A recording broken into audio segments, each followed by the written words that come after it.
नमस्ते बच्चों। आज हम इस वीडियो में पढ़ेंगे अनुप्रास, यमक और श्लेष अलंकारों का तुलनात्मक अध्ययन। हम इसमें यह देखने का प्रयास करेंगे कि इन तीनों अलंकारों में क्या भिन्नता है, तीनों अलंकारों को पहचानेंगे कैसे। अगर प्रतियोगी परीक्षाओं में हमें इन अलंकारों की पहचान करना पड़े तो हम किस आधार पर बिना परिभाषा के ये बता सकते हैं कि किसमें कौन सा अलंकार है। तो आइए देखते हैं इन अलंकारों के बारे में कि ये अलंकार कैसे पहचान में आ सकते हैं। जैसा कि अनुप्रास अलंकार की अगर परिभाषा की बात करें हम, तो अलंकार की परिभाषा है कि जहां कोई एक वर्ण एक से अधिक बार आए वहां अनुप्रास अलंकार होता है। तो यहाँ पर हम एक वर्ण की आवृत्ति, वर्णों की आवृत्ति हम देखते हैं। जब कोई शब्द कोई वर्ण एक से अधिक बार आए, यहाँ हो जाएगा वर्णों की आवृत्ति, वर्णों की आवृत्ति। और दूसरा यमक अलंकार, यहाँ है शब्दों की आवृत्ति, शब्दों की आवृत्ति। और तीसरा है श्लेष अलंकार, इसमें है एक शब्द के एक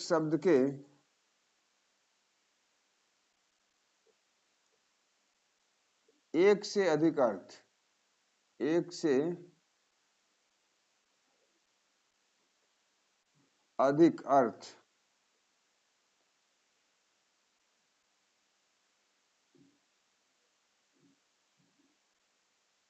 किसी शब्द का एक से अधिक अर्थ निकलता है तो उसमें हम श्लेष अलंकार मानते हैं। तो यहाँ है वर्णों की आवृत्ति, यहाँ है शब्दों की आवृत्ति, यहाँ है एक वर्ण का, एक शब्द का एक से अधिक अर्थ। यहाँ पर परिभाषा के अनुसार अगर हम देखें उदाहरण में, तो यहाँ पाते हैं पहले उदाहरण में चरण चोच लोचन रंग चलो मराली चाल, क्षीर नीर विवरण समय बक उग्रत काल। तो यहाँ च वर्ण की आवृत्ति है और यहाँ पर ब वर्ण की आवृत्ति है। अगर हम अंत्यानुप्रास के अनुसार देखें तो यहाँ पर ल वर्ण की आवृत्ति है। तो वर्णों की आवृत्ति में चरण, चोंच और मराली चाल, मराली चाल। तो यहाँ च वर्ण की आवृत्ति है और यहाँ पर ल वर्ण की आवृत्ति है। तो इस प्रकार से चलो मराली चाल, तो इस प्रकार से इसमें अनुप्रास अलंकार है। यहाँ हमने परिभाषा के अनुसार बताया, अगर परिभाषा न भी हो तो सिर्फ इतना ही ध्यान रहे कि यहाँ वर्णों की आवृत्ति होती है। अनुप्रास अलंकार में वर्णों की आवृत्ति होती है। तो इसमें वर्णों की आवृत्ति, चरण में च वर्ण की आवृत्ति है, मराली और चाल में ल वर्ण की आवृत्ति है। इतना ही खाली हमको ध्यान देना, वर्णों की आवृत्ति है। अगर वर्णों की आवृत्ति आ जाती है, दिखाई दे जाता है, तो हमें वहां पर अनुप्रास अलंकार समझ लेना चाहिए। और दूसरा है जगत जनायो जी सकल सोहर जाने ना है, जगत जनायो जी सकल सोहर जाने ना है। तो इसमें है जगत जनायो, जगत जनायो जी, इसमें ज वर्ण की आवृत्ति है। हमें सिर्फ इतना ही ध्यान देना है, इसकी परिभाषा नहीं याद करके सिर्फ इतना ही ध्यान देना है कि वर्णों की आवृत्ति है। वर्ण यानी अक्षर, तो अक्षरों की आवृत्ति है। इसमें ज, ज और ज, तीन जगह ज वर्ण की आवृत्ति है। तो दूसरे उदाहरण में ज वर्ण की आवृत्ति है और पहले उदाहरण में च और ल वर्ण की आवृत्ति है, इसलिए यहाँ पर अनुप्रास अलंकार है। अब आते हैं हम यमक अलंकार में। यमक अलंकार की परिभाषा है जब कहीं भी कोई शब्द एक से अधिक बार आता है और हर बार उसका अर्थ भिन्न होता है, अर्थात कोई शब्द जितनी बार प्रयुक्त होता है उतनी बार उसका अर्थ लगाया जाता है, तो वहां पर यमक अलंकार होगा। इसलिए हमने यहाँ पर पूरी परिभाषा को न ध्यान दे करके एक शब्द हमें एक शब्द पर ध्यान देना चाहिए कि शब्दों की आवृत्ति, शब्दों की आवृत्ति, इस बात को ध्यान में रखना चाहिए। और जितनी बार आवृत्ति हो उतनी बार उसका अर्थ लगे, तो वहां पर यमक अलंकार है। जैसे यहाँ पहला दोहा है, कनक कनकते सौगनी मादकता अधिकाय, या खाए बौराए जग वा पाए बौराए। तो इसमें कनक शब्द 2 बार आया है, कनक और कनक। तो पहले कनक का अर्थ हो जाएगा धतूरा और दूसरे का अर्थ हो जाएगा सोना। तो कनक शब्द 2 बार आया है और दोनों बार उसका अर्थ अलग अलग हो गया, एक बार धतूरा दूसरी बार सोना। तो हमें सिर्फ इतना ही ध्यान देना है कि यहाँ पर शब्दों की आवृत्ति है। शब्द अगर 2 बार आए हुए हैं यहाँ पर, तो दोनों बार उसके अर्थ भिन्न हो जाते हैं, तो यहाँ पर यमक अलंकार होगा। शब्दों की आवृत्ति, और अगर कुछ और ध्यान दें तो अर्थ भिन्नता, अर्थ भिन्नता।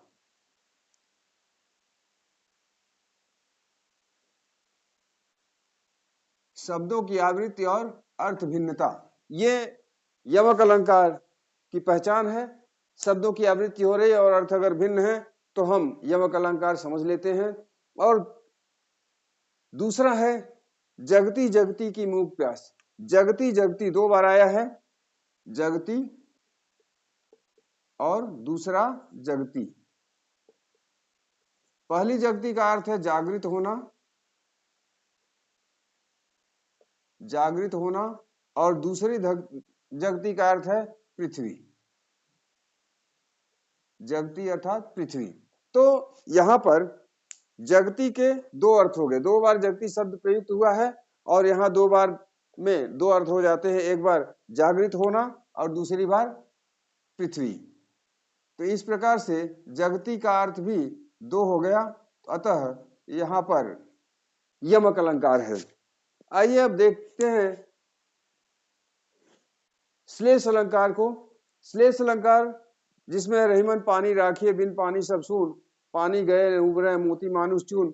तो पानी गए न उबरे मोती मानुष, पानी के चले जाने पर मोती मनुष्य और चूना उबर नहीं पाते, अर्थात बच नहीं पाते, अर्थात वो समाप्त हो जाते हैं, उनका सब कुछ खत्म हो जाता है। तो यहाँ पर पानी के 3 अर्थ हैं। पानी एक बार दिया गया है और मोती मनुष्य चूना के लिए उसका अलग अलग अर्थ है। तो यहाँ पर हम इस पानी शब्द का अर्थ देखते हैं क्या है। तो पानी शब्द एक बार आया है और इसका अर्थ होगा मोती के लिए चमक, मोती के लिए चमक,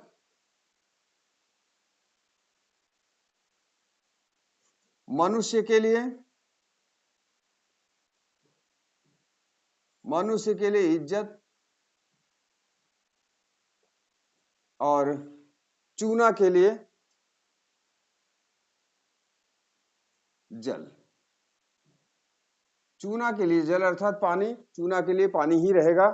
तो ये पानी के 3 अर्थ हैं। पानी के 3 अर्थ हो गए, मोती के लिए चमक, मनुष्य के लिए इज्जत और चूना के लिए जल।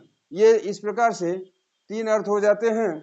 तो परिभाषा के अनुसार, परिभाषा उसकी है जब कोई शब्द एक बार प्रयुक्त होता है और उसका एक से अधिक अर्थ हो जाता है तो वहां पर श्लेष अलंकार होगा।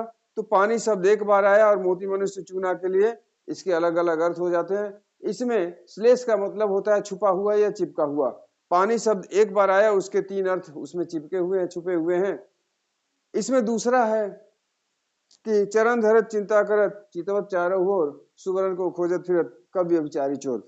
तो यहाँ पर सुवर्ण शब्द एक बार आया है, कवि व्यभिचारी और चोर के लिए इसका अलग अलग अर्थ लगता है। तो सुवर्ण का हम अर्थ देख लेते हैं। सुवर्ण, इसका अर्थ कवि के लिए हो जाएगा सुंदर अक्षर, सुंदर अक्षर। व्यभिचारी के लिए हो जाएगा व्यभिचारी के लिए हो जाएगा सुंदर स्त्री, सुंदर स्त्री हो जाएगा।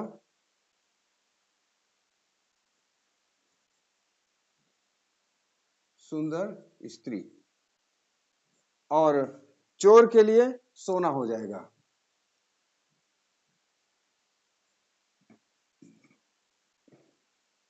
इस प्रकार से हमने यहाँ देखा कि पहले उदाहरण में पानी के 3 अर्थ हो गए, मोती, मनुष्य और चूना के लिए अलग अलग, और दूसरे उदाहरण में सुवर्ण के 3 अर्थ, कवि के लिए सुंदर अक्षर, व्यभिचारी के लिए सुंदर स्त्री और चोर के लिए सोना। तो इस प्रकार से इसमें अलग अलग अर्थ आ जाते हैं। तो किसी एक शब्द का एक बार प्रयुक्त होना और उसका एक से अधिक अर्थ होना, ये श्लेष अलंकार की विशेषता है। इसीलिए श्लेष अलंकार जाना जाता है। जैसा कि हमने आपको बताया कि अनुप्रास अलंकार में वर्णों की आवृत्ति होती है, यहाँ पर वर्ण हम निकाल कर दिखा दिए अलग अलग करके। और दूसरा यमक अलंकार है शब्दों की आवृत्ति, शब्दों की आवृत्ति और अर्थ भिन्नता, शब्दों की आवृत्ति और अर्थ भिन्नता। तो इस प्रकार से शब्द 2 बार आए 2 बार अर्थ लगा, यहाँ 2 बार आए 2 बार अर्थ लगा। और ये श्लेष अलंकार में एक शब्द का एक से अधिक अर्थ, जिसे हम श्लेष धातु से उत्पन्न हुआ मानते हैं, जिसका अर्थ होता है छुपा हुआ या चिपका हुआ। तो पानी के 3 पानी का शब्द 3 के लिए प्रयुक्त हुआ और इस 3 के लिए पानी का अलग अलग अर्थ लगा। यहाँ सुवर्ण, ये कवि, व्यभिचारी और चोर के लिए अलग अलग 3 अर्थ लगा। तो इस प्रकार से यहाँ पर ये श्लेष अलंकार हुआ। इसमें एक उदाहरण और दिया जा सकता है जो कि हमने यहाँ नहीं लिखा है। तो अगर हम देख लें तो यहाँ पर हो जाएगा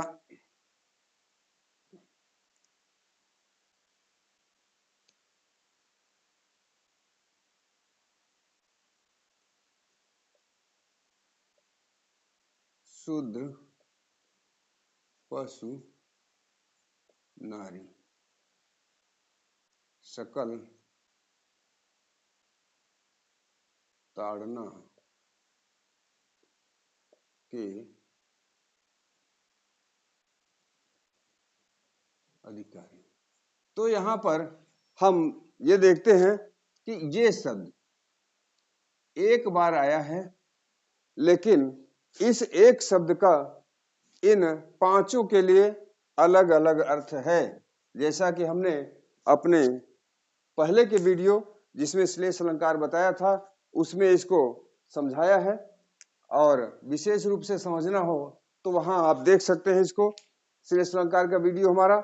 और यहाँ पर हम पुनः बता देते हैं इस शब्द का इन तीनों के लिए क्या अर्थ लगेगा।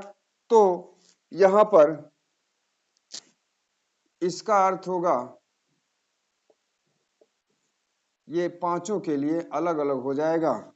यहाँ पर हम लिख लेते हैं उसको,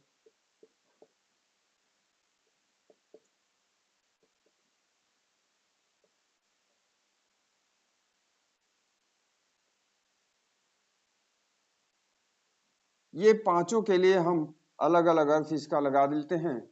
और कैसे लगेगा, यहाँ पर इसके लिए हो जाएगा पीटना, और इसके लिए ज्ञान देना,